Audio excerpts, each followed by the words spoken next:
नमस्कार। Trading hub YouTube channel में आप सभी को स्वागत। आज हम लोग एक नया सब्जेक्ट लेके डिस्कस करेंगे जो है auto ancillaries, next big sector for upcoming next bull run.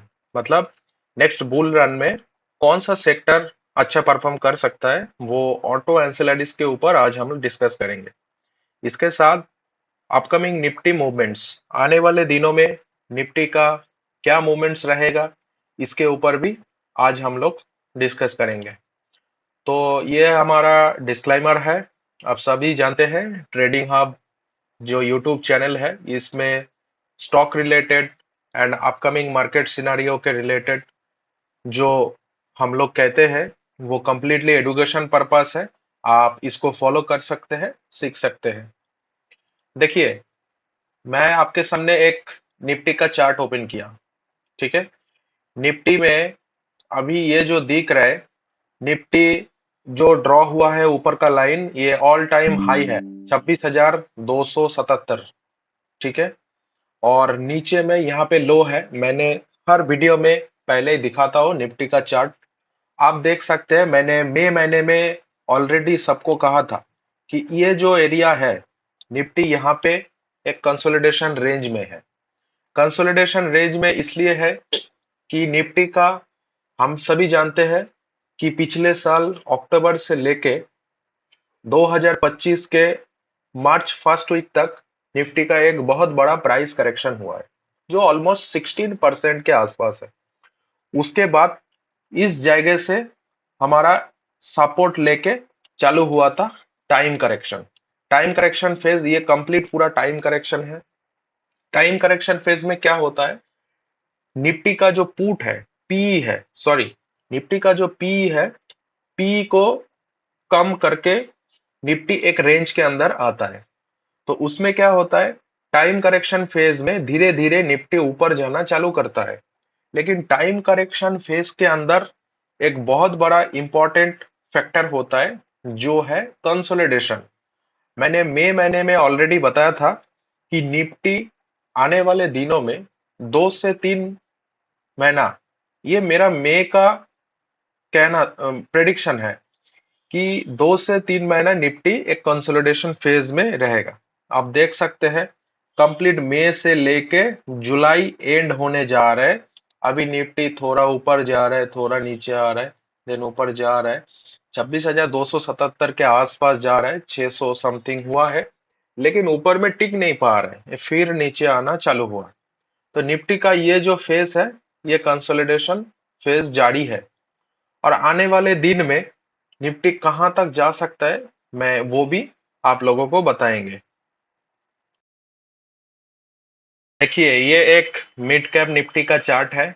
और आप सभी जानते हैं कि पिछले वीडियो में भी मैंने मिड कैप निफ्टी के ऊपर दिखाया था। ये मिड कैप निफ्टी का निफ्टी 50 का चार्ट है, जो ऑल टाइम हाई है 13,400 समथिंग, एंड नीचे में ये वाला सपोर्ट है। यहाँ से यहाँ तक इसका प्राइस करेक्शन हुआ। देन आगे जाके मार्च फर्स्ट वीक से इसका टाइम करेक्शन चालू हुआ। और इसमें भी सेम है, टाइम करेक्शन फेज के अंदर ये वाला कंसोलिडेशन फेज चल रहा है, जो एज यूजुअल है। और आपको एक चीज मैं दिखाता हूँ, आप ध्यान से फॉलो कीजिए। देखो, ये जो हाई लेवल है मिड कैप निफ्टी का, इसमें मार्केट कोशिश कर रहा है कि इसको ब्रेक करके ऊपर जाने के लिए। लेकिन एक्चुअली हो रहा है क्या, वो पॉसिबल नहीं हो रहा है। इस जगह से फिर नीचे आ रहा है मार्केट, देन छोटा रिकवरी, एंड आगे जाके फिर नीचे आने के लिए कोशिश कर रहा है। तो मुझे लगता है कि मिड कैप सेक्टर में ये फाइनल स्टेज में हम लोग पहुंच चुके हैं। आने वाले दिनों में मिड कैप निफ्टी भी एक ब्रेकआउट दे सकता है, और वो कितना दिन के अंदर होगा, और वो मेरे हिसाब से आने वाले 2-3 महीने या मैक्सिमम 4 मंथ, इसमें हम लोग buy on dip sell on high इस स्ट्रेटेजी में रह सकते हैं।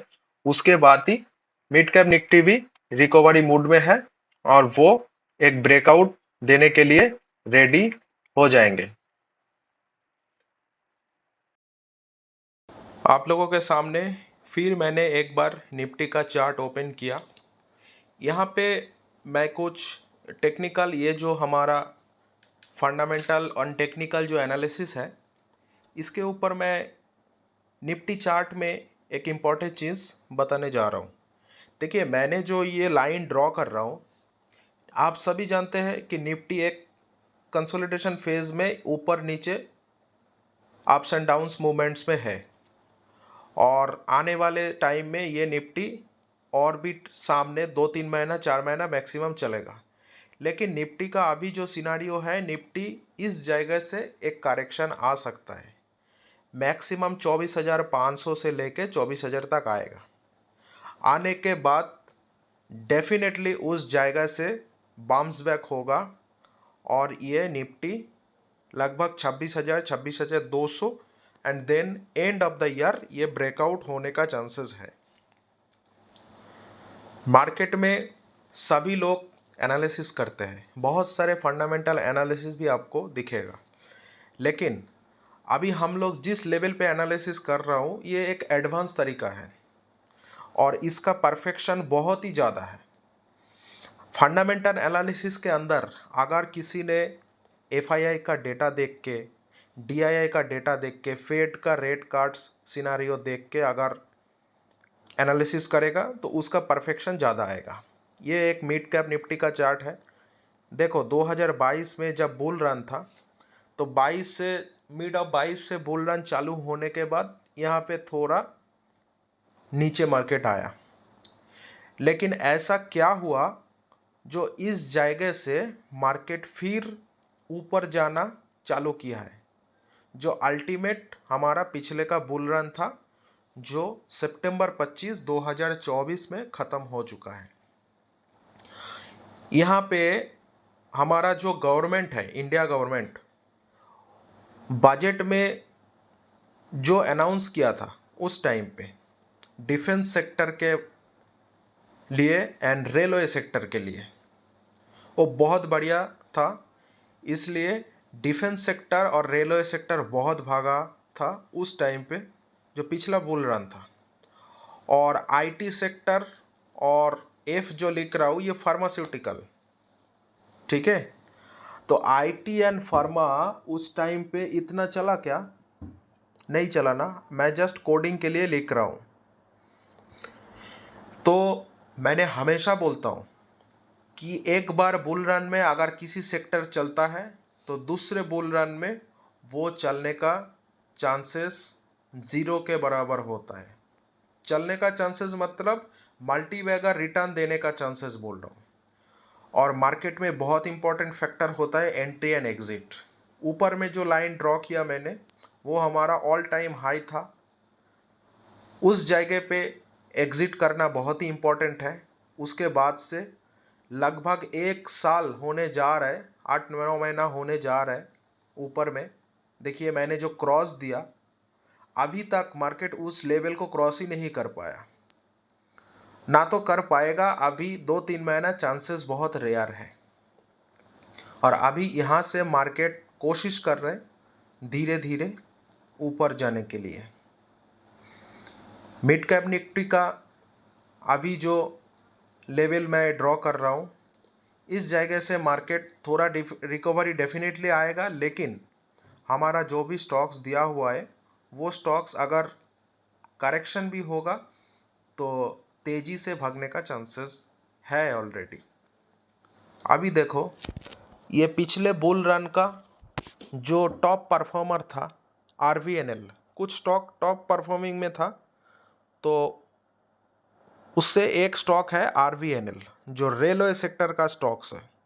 आप देख सकते हो, मैंने ये जो ड्रॉ कर रहा हूँ, यहाँ से लेके लास्ट 3-4 साल देखो सेम एक लेवल पे ये स्टॉक था। जब भी 2023 मिड सेशन में रेलवे सेक्टर के ऊपर बजट का पॉलिसी अनाउंसमेंट हुआ, बजट में जो भी पॉलिसी अनाउंसमेंट हुआ, उसके बाद से देखो आरवीएनएल कितना तेजी से ऊपर भागा है, कितना तेजी से ऊपर भागा है, आप बात देखिए। और यही होता है फंडामेंटल एनालिसिस, अगर परफेक्शन उसमें होगा तो definitely stock 4x 5x 7x even 10x भी बन सकता है 1-2 साल के अंदर।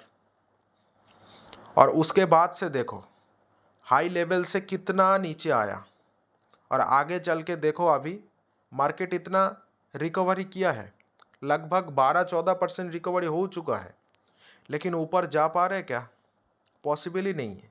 एक लेवल पे शांत होके ऊपर नीचे कर रहे हैं। इसका कारण क्या है? इसको कहते हैं हाइबरनेशन मोड। अभी जिस लेवल पे आरवीएनएल चल रहा है, ये हाइबरनेशन मोड में चला गया।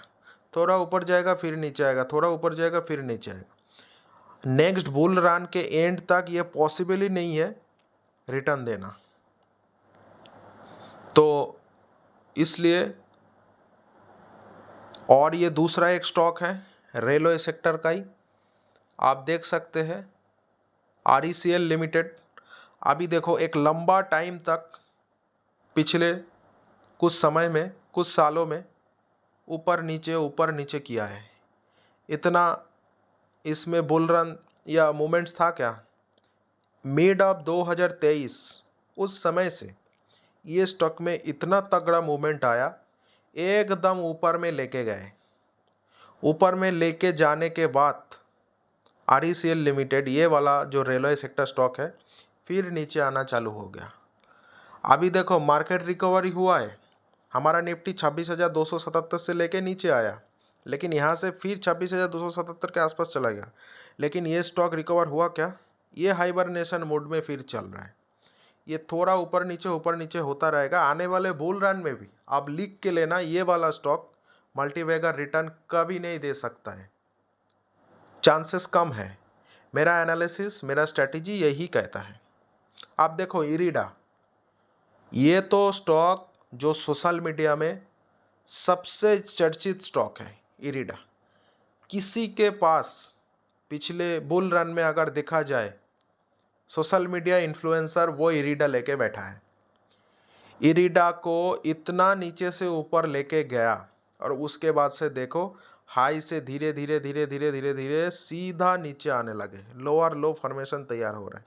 ये भी सेम अभी हाइबरनेशन मोड में चल रहे हैं, मतलब ये ऊपर जाने का चांसेस बहुत कम है। अभी बुल रन भी आ जाए तो ये स्टॉक जो हाई बन चुका है उसको ब्रेक करके एक तगड़ा रिटर्न देना, this is next to impossible है। इरिडा पिछले बुल रन में सोशल मीडिया स्टॉक बन चुका था। और एक बात ध्यान रखो, जो स्टॉक एक बार सोशल मीडिया में आ जाता है उसका काम खत्म। अदानी एंटरप्राइज, देखो अदानी एंटरप्राइज एक ऐसा स्टॉक है, इसके बारे में कहूँ तो ये कंप्लीट न्यूज़ बेस्ड स्टॉक है। ये जीक्यू एक एसोसिएशन के साथ अलाइन होने के बाद इसका एक तगड़ा रैली आया, फिर वही इसका खेल ख़त्म, ऊपर से नीचे तक आ गया। फिर थोड़ा थोड़ा पुल बैक होता है इसमें। अभी क्या होता है, जो भी पुल बैक होता है उसमें ये वाला जीक्यू जो था इसके साथ टाई अप पार्टनर होके इसका थोड़ा रैली आया था, लेकिन फिर भी ऊपर से नीचे आ गया। ये कंप्लीट न्यूज़ बेस्ड स्टॉक है। आप देखो सेम एक ही लेवल पे चल रहा है। ये सब स्टॉक मार्केट में डेफिनेटली 2%, 3%, इवन 5% के लिए आप ट्रेड कर सकते हो, लेकिन रिटर्न देना मल्टीबैगर बहुत मुश्किल है। ऑटो कंपनीज कंपोनेंट के बारे में मैं कुछ बताने की कोशिश कर रहा हूँ। मुझे ऐसा लगता है कि आने वाले बुल रन में ऑटो कंपोनेंट्स में अच्छा खासा रिटर्न हो सकता है।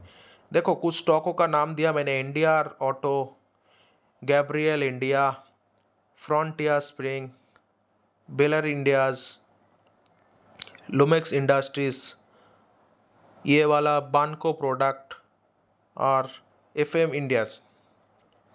ये जो स्टॉक्स हैं ये सारा ऑटो कंपोनेंट्स हैं। और आप इसको देखें तो ये स्टॉक मार्केट इतना डाउन होने के बाद अच्छा खासा रिटर्न में ये स्टॉक हम लोग अभी मार्केट में इसको देख पा रहा हूँ। ये बहुत बड़ा सिग्नल है आने वाले फ्यूचर में जब बुल रन चालू होगा, ये सारी स्टॉक्स अच्छा रिटर्न देगा, मुझे ऐसा लगता है। और इसके पीछे कुछ रीज़न भी है। मैं आपको एग्जाम्पल के तौर में एक दो स्टॉक दिखा सकता हूँ। आने वाले बुल रन में ये टॉप परफॉर्मर बनने जा रहा है, आप इसको देख सकते हैं। जो भी स्टॉक्स है मैं एक दो स्टॉक्स में आपको एग्जाम्पल के हिसाब से दिखा रहा हूँ, तो आप अंदाज़ कर सकते हैं कि आने वाले टाइम में ऑटो इंडस्ट्रीज़ कैसे करके रिटर्न दे रहा है। ये एनडीआर ऑटो कंपोनेंट्स है, ऑटो इंडस्ट्री का बहुत बढ़िया स्टॉक्स है। मार्केट कैपिटल 2,500 करोड़ के नीचे, और कंपनी के बारे में ये लिखा हुआ है। इसका चार्ट देखो, ऑटो इंडस्ट्रीज़ पिछले 4-5 साल इतना अच्छा रिटर्न हुआ क्या? धीरे धीरे धीरे धीरे ऊपर आया, लेकिन आप अगर देखो तो जब हमारा मार्च फर्स्ट वीक से मार्केट रिकवरी चालू हुआ तो लगभग 50% से ज़्यादा, ऑलमोस्ट डबल के आसपास 50-60% ये मार्केट रिकवरी दिया है पिछले 3-4 महीने में। तो इतना तगड़ा इसमें अगर रिटर्न होता है पिछले 3-4 महीने में, तो हम लोग इसको उम्मीद में रख सकते हैं कि आने वाले दिनों में ये अच्छा रिटर्न देगा। ये पीयर कंपोनेंट्स है, सेल्स ग्रोथ भी इसका इंक्रीज हो चुका है। तो ओवरऑल मैं ऑटो इंडस्ट्रीज़ के ऊपर एक भरोसा देख रहा हूँ।